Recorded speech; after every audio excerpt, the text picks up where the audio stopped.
राधे राधे दोस्तों, भजनों की माला में आपका स्वागत है। ब्रह्मा जी से दक्ष की अनुमति पाकर देवताओं और मुनियों सहित भगवान शिव का दक्ष के घर जाना। दक्ष द्वारा सबका सत्कार तथा सती और शिव का विवाह।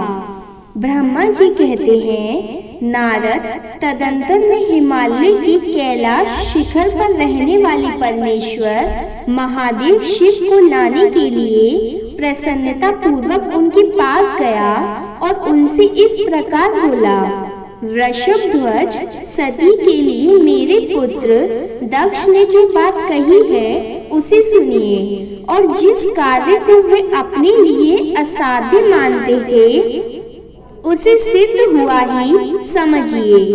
दक्ष ने कहा है कि मैं अपनी पुत्री भगवान शिव के ही हाथ में दूंगा, क्योंकि उन्हीं के लिए यह उत्पन्न हुई है। शिव के साथ सती का विवाह हो, यह कार्य तो मुझे स्वतः ही अभिष्ट है। फिर आपके भी कहने से इसका महत्व और अधिक बढ़ गया है। मेरी पुत्री ने स्वयं इसी उद्देश्य से भगवान शिव की आराधना की है और इस समय शिवजी भी मुझसे इसी के विषय में अन्वेषण पूछताछ कर रहे हैं। इसलिए मुझे अपनी कन्या अवश्य ही भगवान शिव के हाथ में देनी है। विधाता वे भगवान शंकर शुभ लग्न और शुभ मुहूर्त में यहाँ पधारे। उस समय मैं उन्हें शिक्षा के तौर पर अपनी यह पुत्री दे दूंगा। वृषभध्वज मुझसे दक्ष ने ऐसी बात कही है, अतः आप शुभ मुहूर्त में उनके घर चलिए और सती को ले आइए।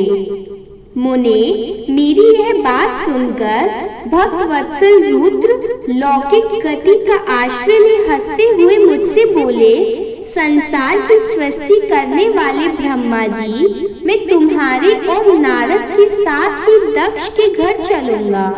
अतः नारद का स्मरण करो, अपने मरीचि आदि मानस पुत्रों को भी बुला लो। विधेय मैं उन सबके साथ दक्ष के निवास स्थान पर चलूंगा। मेरे पार्षद भी मेरे साथ रहेंगे। नारद लोकाचार के निर्वाह में लगे हुए भगवान शिव की इस प्रकार आज्ञा देने पर मैंने तुम्हारा और मरीचि आदि पुत्रों का भी स्मरण किया। मेरी याद करते ही तुम्हारे साथ मेरे सभी मानस पुत्र मन में आदर की भावना लिए शीघ्र ही वहां आ पहुँचे। उस समय सब लोग हर्ष से उफुल्लित हो रहे थे। फिर रुद्र के स्मरण करने पर शिव भक्तों के सम्राट भगवान विष्णु भी अपने सैनिकों तथा कमला देवी के साथ गरुड़ पर आरूढ़ हो तुरंत आ गए। तदंतर चैत्र मास के शुक्ल पक्ष की त्रयोदशी तिथि में रविवार को पूर्व फाल्गुनी नक्षत्र में मुझ ब्रह्मा और विष्णु आदि समस्त देवताओं के साथ महेश्वर ने विवाह के लिए यात्रा की। मार्ग में उन देवताओं और ऋषियों के साथ यात्रा करते हुए भगवान शंकर बड़ी शोभा पा रहे थे। वहां जाते हुए देवताओं, मुनियों तथा आनंद मग्न मन वाले प्रथम गणों का रास्ते में बड़ा उत्सव हो रहा था।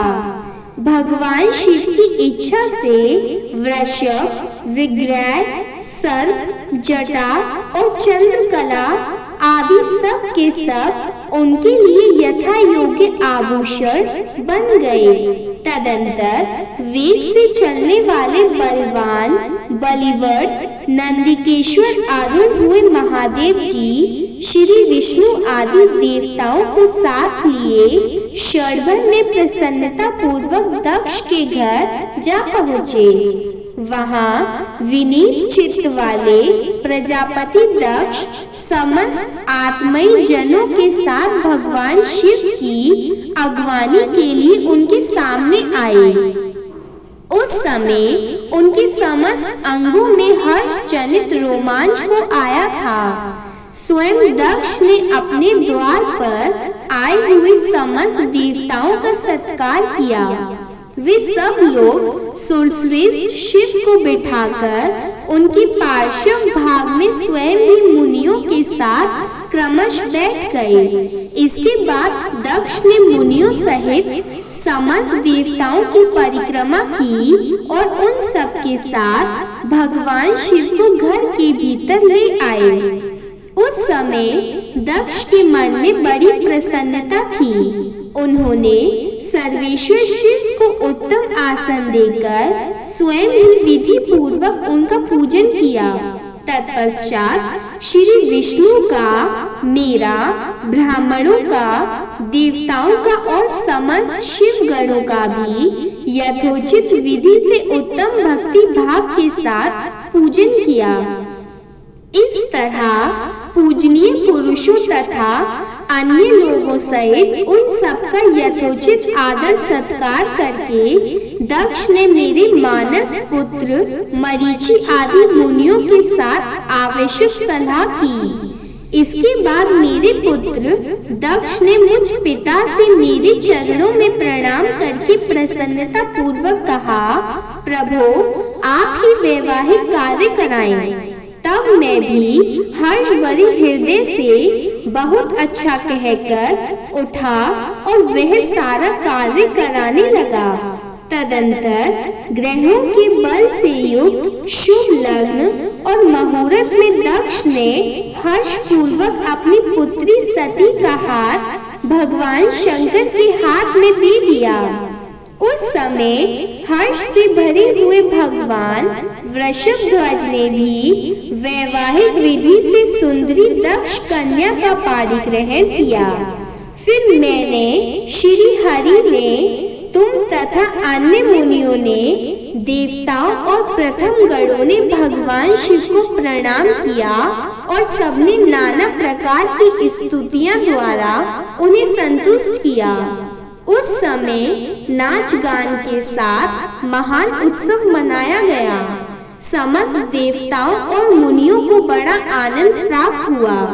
भगवान शिव के लिए कन्यादान करके मेरे पुत्र दक्ष कृतार्थ हो गए।